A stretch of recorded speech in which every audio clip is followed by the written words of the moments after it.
भाजपाचे प्रवक्ता अवधूत वाघ लिखित जयस्तुते या पुस्तकाचं शुक्रवारी मुंबईमध्ये प्रकाशन झालं। या प्रसंगी ज्येष्ठ पत्रकार भाऊ तोरसेकर आणि संदीप आचार्य यांच्यासह अनेक मान्यवर उपस्थित होते। जयस्तुते या पुस्तकात अवधूत वाघ यांनी राष्ट्रीय स्वयंसेवक संघाची 100 वर्षाच्या वाटचालीचा मागोवा घेतलाय। या पुस्तकाच्या माध्यमातून संघ कसा जन्मला ते आजपर्यंतच्या वाटचालीची माहिती यात देण्यात आली आहे।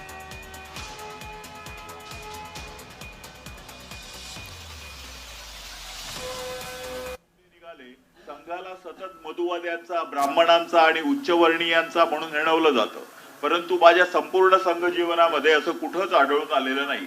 चंदनाचा कार्यक्रम म्हणजे कोजागिरीला सर्व स्वयंसेवक एकत्र बसतात आणि चांदण्याच्या प्रकाशामध्ये एकमेकांनी आणलेले डबे खातात। त्यावेळी आपल्या बाजूला बसलेला कोण आहे, उजव्या बाजूला बसलेला कोण आहे आणि डाव्या बाजूला बसलेला कोण आहे याचा विचार न करता एकमेकांच्या डब्यातनं खाणारा जो असतो तो खरा संघ स्वयंसेवक असतो। ही गोष्ट सत्य आहे की जगातल्या कुठच्याही दोन गोष्टी समान नसतात। दोन गोष्टी समान नसतात याचा अर्थ त्यात कुठची गोष्ट उच्च आणि कुठची गोष्ट नीच असते अशी नाही, असमानता असते, पण त्याच्यामध्ये उच्च नीचपणा नसतो।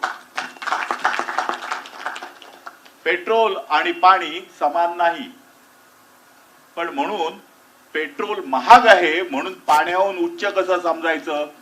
तहान लागली, पेट्रोल पिता येत नाही, पाणीच प्यावं लागतं। तर त्याच्यामुळे दोन असमान गोष्टी असल्या तरी त्याच्यामध्ये उच्च नीचता नसते। सुती कपडे हे लोकरीच्या कपड्याहून स्वस्त मिळतात म्हणून लोकरीचे कपडे उच्च कसे?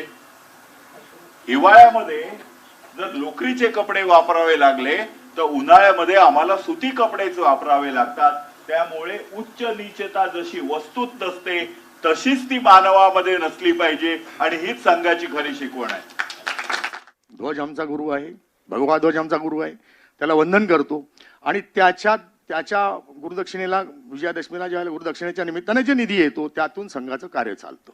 गांधीजींना आश्चर्य वाटलं, अगदी गमतीचा भाग म्हणून सांगतो, 1928 साली जेव्हा ध्वजवंदन झालं होतं त्यावेळेला गुरुदक्षिणेचा कार्यक्रम झाला होता, तेव्हा 84 रुपये आणि काही पैसे जमा झाले होते।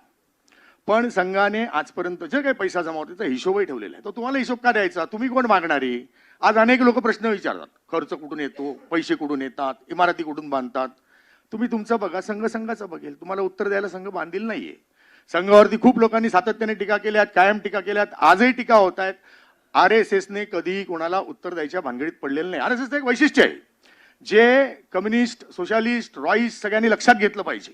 संघाने स्वतःची रेषा वाढवली आहे, त्यांनी कोणाची रेषा छोटी करायचं काम कधी केलेलं नाहीये। अमिताभ बच्चनची तुम्हाला उंची गाठायची असेल तर अमिताभ बच्चनचे पाय कापणं हा पर्याय नाही। संघाच्याच काळामध्ये, संघाच्याच वेळेमध्ये कम्युनिस्ट पक्षाची, भारतीय कम्युनिस्ट पक्षाची स्थापना झाली होती 1925 मध्ये। खरं तर त्याच्याही पूर्वी 1920 मध्ये ताश्कंदमध्ये कम्युनिस्ट पक्षाची स्थापना झाली होती, पण असं लक्षात आलं की तिथून हा पक्ष चालवता येणं शक्य नाहीये।